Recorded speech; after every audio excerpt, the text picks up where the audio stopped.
Russia thought it had everything in hand. Its president Vladimir Putin believed he was playing Ukraine's Western partners off against one another.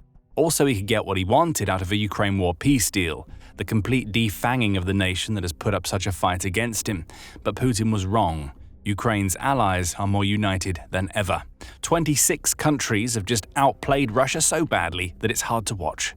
The ball is now back in Putin's court, and Russia's leader may have just found out that he can't bat that ball back. On September 4th, the Kyiv Independent reported that Ukrainian President Volodymyr Zelensky and a host of European leaders met in Paris to discuss security guarantees for Ukraine. US President Donald Trump was also involved in the meeting, though he spoke via phone to Zelensky rather than traveling to meet Ukraine's president face-to-face. This meeting took place between the leaders of other nations that have become known as the Coalition of the Willing, and the news emerging out of the meeting will make Putin shake to his core. The coalition is willing to back Ukraine with a full security guarantee. That's according to France's President Emmanuel Macron, who spoke to the press just hours after the meeting took place. He said that 26 of the leaders who attended the Paris summit have pledged to provide troops to contribute some other form of support to Ukraine as part of ongoing security guarantees after the Ukraine war ends. Zelensky also spoke in the wake of the meeting to provide a few more details about which countries are going to be part of this new agreement. Germany, Italy, and Poland are definitely among Ukraine's security guarantors. We won't go into details yet, but we already have an understanding of cooperation, Zelensky says. That's 3 nations named. There are 23 more. Zelensky didn't provide details about the rest of the countries that are part of the 26-nation guarantee, though it's safe to assume that France is one of them, given that Macron announced the new coalition. The BBC reports that the UK's Defence Minister John Healey has said that Ukraine's allies would help make the skies safe, to make the seas safe, and to secure the land, in the wake of the meeting, practically confirming the UK's involvement in the process. Beyond that, we can likely assume that the Baltic states and Poland will be involved, given their proximity to the Ukraine war and wariness about Putin's expansionist ideals. However, this is all just speculation. As Zelensky says, the details haven't been provided yet, so we won't know the full list of the 26 nations until Ukraine or one of its allies reveals it. What we do know is a little bit about how Ukraine's allies will be providing their support. The new Voice of Ukraine offers more of Zelensky's comments from after the Paris summit, in which he revealed what he expects from the coalition. "We won't discuss the full structure today," Zelensky said, "but the key elements are a strong Ukrainian army, domestic production, expanded European manufacturing, and the ability to purchase weapons, primarily US-supplied air defenses against ballistic missiles." Ukraine's leader added, "Real partner protection and a multi-element presence on the ground are essential. We're also discussing a US backstop, but I can't say what form it will take." There are a couple of mentions of the US in those comments. We'll be getting to that country's role in a moment. Macron also offered some more insight into what the new security guarantees will look like. "Our approach includes no limits on the size or capabilities of the Ukrainian military," Macron said. "We want to help Ukraine rebuild its army to deter any potential aggression. Today, 26 countries have formally committed to send troops or financial support to this coalition at sea or in the air."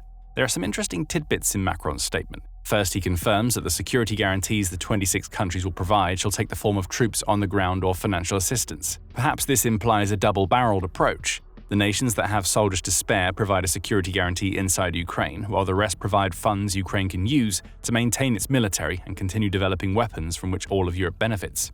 Second, Macron specifically mentions that no limitations will be placed on the size or capabilities of Ukraine's military under this new proposal. That's a big shot against Putin, as one of Russia's main goals for its invasion is to achieve the demilitarization of Ukraine. That's according to the Atlantic Council, which said in February that Putin had stated this goal from the very first morning of the invasion. Specifically, Russia wanted to see Ukraine reduce its standing army to just 50,000 troops, which represents a 95% reduction, and showcases how Russia wanted to turn Ukraine's army into a skeleton force that could be overrun as and when Russia wanted. 26 nations just said that isn't going to happen, and at least one is saying that Ukraine's military can be as large as Ukraine needs it to be. Reuters provides a few more details about the meeting in its September 4th report, citing that the Paris summit involved 35 leaders who are all part of the Coalition of the Willing.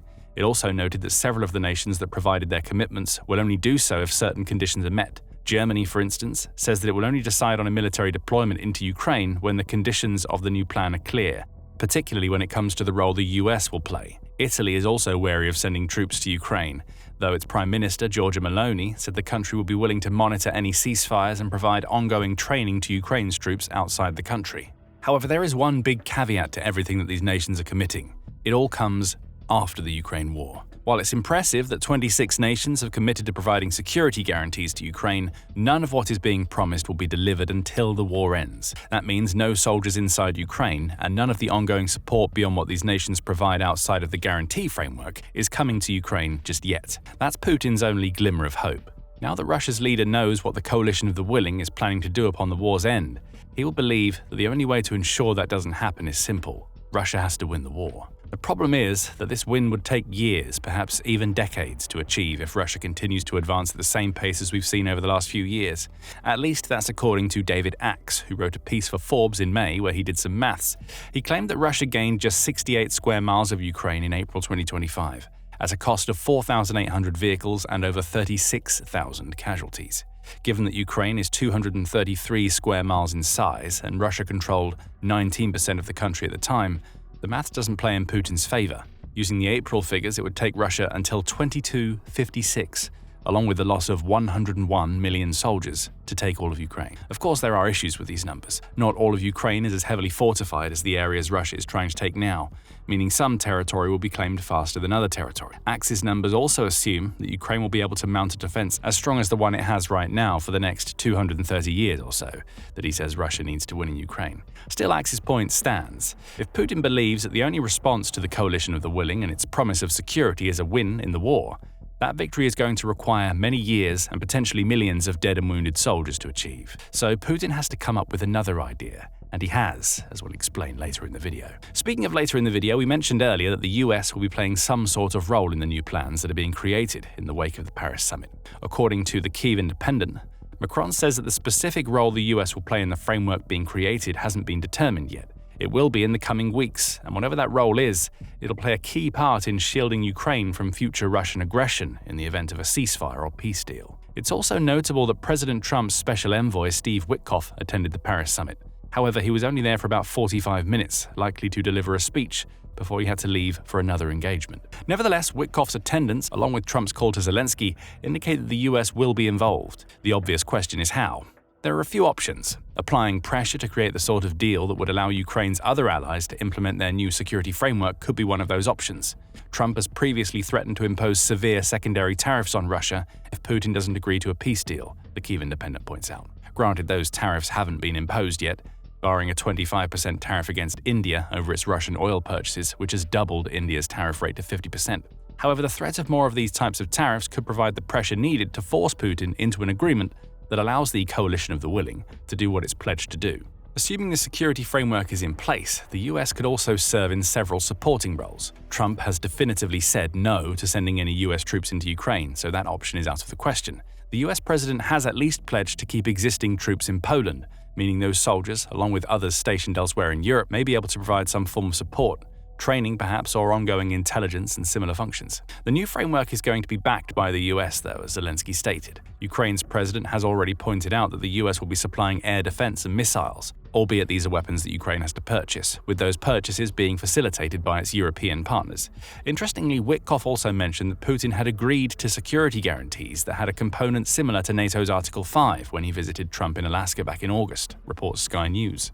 Under Article 5, any NATO member nation that is attacked on its sovereign territory receives direct military support from all other NATO nations. Does this mean that the US is saying it will put boots on the ground in Ukraine if Putin breaks the conditions of a future security guarantee?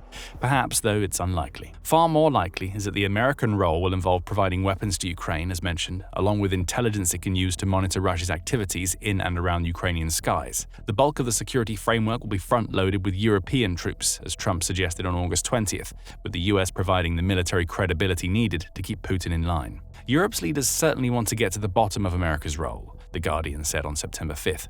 We see that already in Germany's refusal to explore what its commitment will look like until it gets some clarity from the US. Macron also subtly implied that the US should be more forthright about the role it intends to play, given that European leaders have followed through on commitments they've made to the US, The Guardian points out. The contributions that were prepared, documented and confirmed at the level of defense ministers under the strictest secrecy allow us to say, this work is complete and will now be politically approved, Macron said. In contrast, Trump reportedly gave Putin a September 1st deadline to open talks with Zelensky. That deadline has already passed, and though the US hasn't done anything to punish Russia over the missed deadline, European leaders may be looking to use it as a point of leverage to once again show Trump that Putin doesn't follow through on his commitments. But let's get back to the main point. 26 nations have committed to taking part in a security framework for Ukraine after the war ends, which already means that Putin has been outplayed. That framework likely involves boots on the ground, with France and the UK both heavily implying that they're willing to follow through on that part of the commitment. Much-needed air support is also likely to be part of the new pledge. Russia has been hitting Ukraine hard with airstrikes throughout 2025. There have been 2 strikes in the week before the Paris summit that highlight how sorely this aerial support is needed.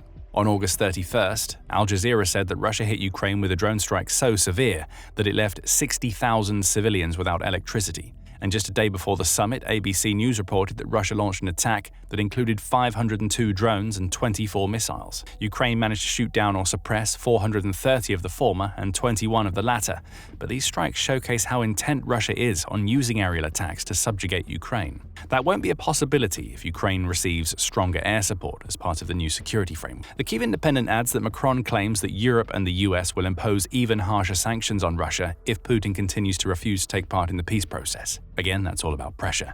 We are sending a clear message that now all signals must be turned into reality. We have always been on the side of the law and defended a just peace. There can be no reward for aggression because it's a prelude to further wars, Macron stated. However, there's an aspect of the Paris summit that's going underreported: Ukraine's accession to the European Union, or EU. The Kyiv Independent mentions that it was a topic of discussion, though none of the information that has been provided about the summit addresses that fact, outside of a comment from Zelensky mentioning that accession is an important point in the context of future security guarantee. Does this mean we're about to see Ukraine become an EU member as part of the security framework? Possibly. Ukraine is certainly pushing for that membership, having applied to become part of the EU in February 2022. The country has been an official candidate since June of that year. According to Politico, European Commission President Ursula von der Leyen also suggested that Ukraine could become an EU member fairly soon in February 2025. "I really appreciate the political will that is there," von der Leyen said. "I would even say Ukraine's merit-based process, if they continue at that speed and at that quality, perhaps they could be earlier than 2030. That might seem like a long way away, but the 2030 date is actually well within the average time that it takes a candidate nation to become an EU member. Pew Research Center says that the average time from candidacy to official accession is 9 years among the EU's current 21 members, meaning Ukraine would actually be a little ahead of schedule if it becomes a member in 2030. Perhaps acceleration of that membership may be on the cards now that the new security framework is in place. It makes sense. Ukraine becoming an EU member upon the war's end, with that membership then making it easier for the 26 nations in the coalition of the willing to do their parts. What does Putin think about the prospective EU membership for Ukraine? Surprisingly, he seems open to it. On September 3rd, Australia's ABC News reported that Putin told Slovakian Prime Minister Robert Fico, "As for Ukraine's membership of the EU, we have never objected to this," during a summit in China. Putin's problem, he added, is Ukraine's desire to become a NATO member. And that brings us back to something we mentioned earlier in the video: Putin's other idea for what a security guarantee should look like in Ukraine. Russia has already said that it won't accept any NATO member nation being part of a Ukrainian security framework in the future, especially if any of those nations are going to send troops into Ukraine. That matters in the context of Putin's seeming ambivalence about Ukraine's pending EU membership, more than you might think. Putin isn't worried about the EU because the majority of its members are also members of NATO, with only Cyprus, Malta, Ireland, and Austria not being part of the Cooperative Defense Collective. None of those nations is a military powerhouse. Putin may be banking on that fact to weaken Ukraine's security guarantee. To Putin, Ukraine's EU membership is a moot point on the security front because his focus on keeping NATO out of Ukraine encompasses the most military-capable members of the EU. France wouldn't be able to send soldiers into Ukraine if Putin gets his way with keeping NATO outside Ukraine. Neither would Germany. The UK, though no longer a member of the EU, would also be barred from sending soldiers into Ukraine due to its NATO membership. Here is Putin's plan B. If he can't win the war in Ukraine, and all signs point to him being unable to do that within his own lifetime, then he'll negotiate for a security guarantee that keeps NATO out. And if he gets his way, the majority, if not all, of the 26 nations that form the coalition of the willing that have committed to supporting Ukraine will be left out in the cold. NATO is already trying to get ahead of Putin to ensure he can't use a NATO clause to destroy the framework that 26 nations have created with Ukraine. On September 4th, TRT World reported that NATO Secretary General Mark Rutte delivered some pointed remarks to Russia's leader during an appearance at the IISS Prague Defense Summit. "Why are we interested in what Russia thinks about troops in Ukraine? It's a sovereign nation. It's not for them to decide," Rutte said. He makes a good point. Whatever influence Putin is trying to exert on future security guarantees for Ukraine is irrelevant because Russia isn't Ukraine. Ukraine is a sovereign nation, Rutte adds. If Ukraine wants to have security guarantee forces in Ukraine to support a peace deal, it's up to them. Nobody else can decide about it. And I think we really have to stop making Putin too powerful. Perhaps what we're seeing here is Putin's last roll of the dice. He knows that he's been thoroughly outplayed. Russia's advances in Ukraine are so slow that it will be years, perhaps even decades, before it can think about winning the war Putin started. If winning isn't an option, trying to keep NATO out of Ukraine is Putin's fallback. Only that isn't going to work either. Russia shouldn't and doesn't have a say in what Ukraine does as a sovereign nation, as Rutte points out. That leaves Putin in the difficult position of having to choose between a war that Russia won't win in his lifetime or a peace deal that will now definitively include a security guarantee that includes NATO members. Neither is a good option for Putin, but he doesn't have any more tricks up his sleeve. Ukraine believes that Europe could be doing even more than it is right now to push Putin toward a peace deal that ensures Ukraine's future security. Europe needs to cut Russia where it hurts the most by announcing a full fossil fuel embargo. Find out more in our video, and remember to subscribe to The Military Show if you want more coverage of the latest developments in the Ukraine war peace process. And thank you, as always, for watching.